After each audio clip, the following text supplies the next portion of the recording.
Le manifeste cypherpunk. Une mise en garde. À l'aube du monde numérique, nos échanges perdaient la dimension directe et privée qu'ils avaient toujours eue. Il nous fallait une issue. Une porte qui ouvrirait sur un autre monde. Moi, Satoshi, je l'avais codée, cette porte. Bitcoin. Les premiers à en franchir le seuil seraient ceux qui défiaient le système. Et ceux qui avaient le plus besoin d'anonymat.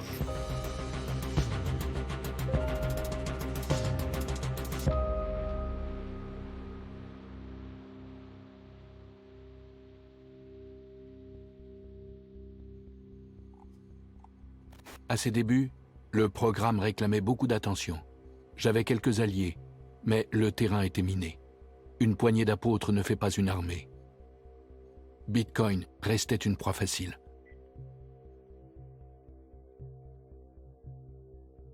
Bitcoin certainly wasn't 100% perfect right off the bat. There were a few bugs, few flaws.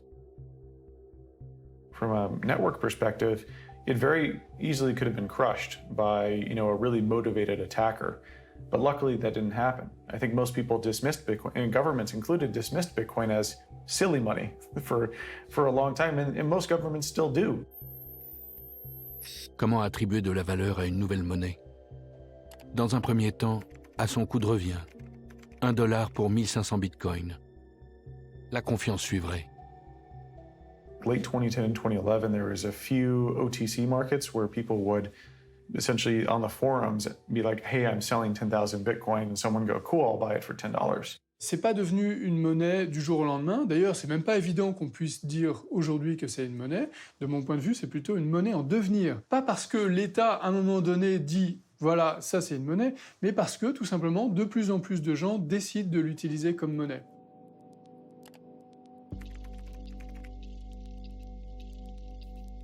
Laszlo put out a message on the forums, the Bitcoin Talk forum, and said, hey, I'd like to buy a pizza for 10,000 Bitcoin. And someone said, sure, well, send me your address and I'll send you a pizza and then you can send me the Bitcoin. Le tout premier achat. 2 pizzas. Pas de drogue, pas d'armes. On pouvait utiliser le Bitcoin comme une monnaie banale, quotidienne et autonome, sans nécessité de garantie extérieure. That was the first ever paid Bitcoin transaction, supposedly the first ever transaction for value. A very expensive pizza. Sur quoi repose une monnaie? Elle repose sur la confiance de ses utilisateurs. Et la question, c'est sur quoi repose cette confiance? Pour les monnaies actuelles, les monnaies étatiques, on a confiance dans ces monnaies parce que ces monnaies sont émises par l'État, on peut payer nos impôts dans cette monnaie et l'État garantit une forme de monopole de ces monnaies sur le territoire national. Et là, on a cet objet nouveau, complètement inédit, qui nous oblige à nous réinterroger sur ce que c'est que la monnaie. To understand Bitcoin, you have to first question why governments exist, why they have control over money, what is the origins of money, and then you also must understand why this current system is broken, why fiat money and why government money is broken, why are they allowed to print trillions of dollars during COVID?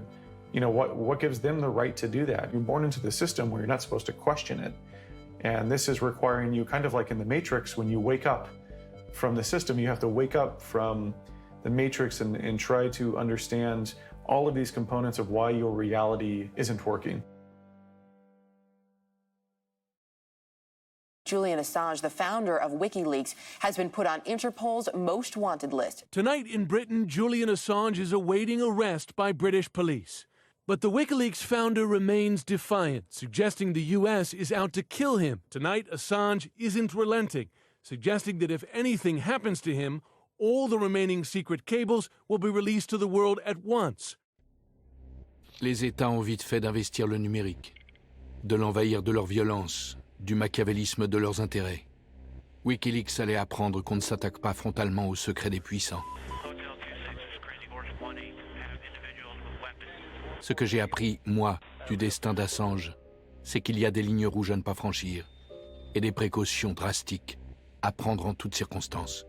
Different governments around the world pressured PayPal and Visa and other payment providers to censor their transactions because WikiLeaks was deemed dangerous for leaking information. So WikiLeaks turned to Bitcoin, which is permissionless, as a way to accept donations. And I think that was another really cool testament to Bitcoin's resiliency and use case of permissionless money. No one can take that money away from you and no one can stop it from being sent to you. Il aurait été bon d'attirer l'attention d'une autre manière. WikiLeaks a donné un grand coup dans la ruche et les saints se dirigent vers nous. Le coup de projecteur était énorme et prématuré.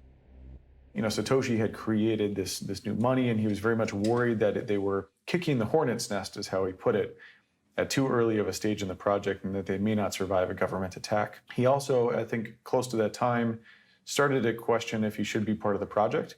And so Satoshi eventually disappeared.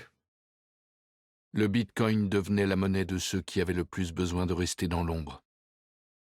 You can get anything on the internet nowadays. Cars, homes, and now black tar heroin. This is Silk Road, the anonymous marketplace. On the main page, they proudly and openly sell LSD, marijuana, and ecstasy. Bitcoin is this thing that has no political bias. So it's this truly free, permissionless network for storing and moving value. Un anonymat garanti et un business très rentable, un supermarché de la drogue, où les internautes payaient grâce à une monnaie virtuelle. C'est pas anonyme, c'est pseudonyme. Le registre qui gère ces transactions en Bitcoin, donc la blockchain, c'est un registre qui est transparent, qui est accessible à tous. S'il y a un mandat judiciaire pour savoir ce que vous avez fait parce qu'il y a des soupçons d'activité illicite, l'État pourra aller voir les plateformes que vous avez utilisées, comme il peut aller voir les banques, pour leur demander votre identité et pouvoir retracer votre parcours financier. Le monde virtuel ne constitue pas un monde parallèle, séparé du nôtre. Au contraire, il y est étroitement lié. Chacune de vos actions numériques a un impact sur le monde réel. Donc là, on voit que ça a l'air d'être un stéréo player à $70. Mais à l'intérieur, du papier bulle et bien caché, un revolver 38 spécial, l'arme achetée sur le site. You know, it was a huge revelation to me that it could survive something even for an illegal use case, which meant that its protocol must be really, really robust and sound. This is before I completely understood how it all worked.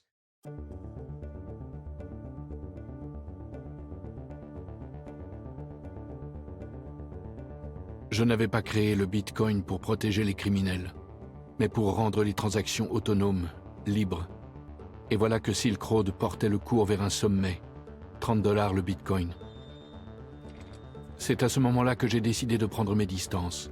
Plus de postes publics, quelques mails privés avec les développeurs de Bitcoin. J'oriente, je conseille. Ça s'arrête là. Why did Satoshi disappear? I remember he disappeared after Gavin Anderson came back and said, hey, I just had a meeting with the CIA. They wanted to talk to me about what Bitcoin is. En avril 2011, je reçois un mail de Gavin Anderson, l'un de mes développeurs. Il a accepté une invitation de la CIA pour parler du Bitcoin. Satoshi never wrote an email ever again. That was it. Gavin ne savait rien de moi, rien de rien. J'ai quand même coupé net. Je ne voulais prendre aucun risque.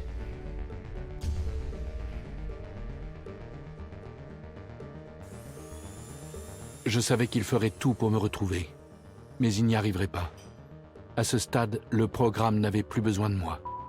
Il était assez solide pour se déployer et remplir sa fonction, quels qu'en soient les usages. I was a little bit surprised that it happened so soon. I would have thought that he takes a bit more leadership in the project. I think Satoshi understood, and this is why he stayed pseudonymous. He knew that if there was a human behind the project, that would always be a weakness. Le fait qu'il n'y ait pas de responsable identifié fait que Bitcoin est un peu moins vulnérable. Il n'y a personne qu'on peut aller poursuivre, attaquer, mettre en prison, condamner parce qu'il a créé Bitcoin et parce qu'il aurait encore un pouvoir sur Bitcoin. En fait, plus personne n'a de pouvoir sur Bitcoin, même le créateur de Bitcoin.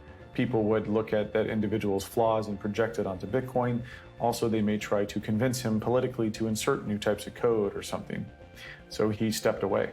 And so he knew that if Bitcoin was going to become a thing, that he needed to take himself out of the equation to protect Bitcoin.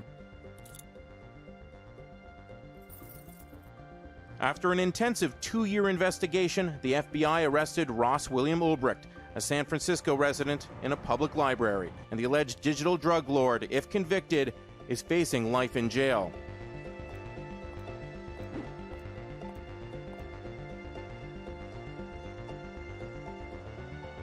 Finalement, de Satoshi, on ne sait rien sauf ce qu'il a écrit. We know that he's an English speaker. He uses some UK spellings for words, but he only does it twice. We know what times he posted on the Bitcoin Talk forum, what time zone he may live in. Chaque fois qu'il est question de savoir si quelqu'un est Satoshi, on dit non mais Satoshi devrait pas être comme ci, devrait pas être comme ça. D'abord, un, vous savez pas qui c'est.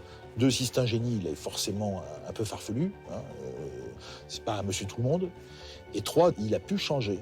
That's the extent of our knowledge.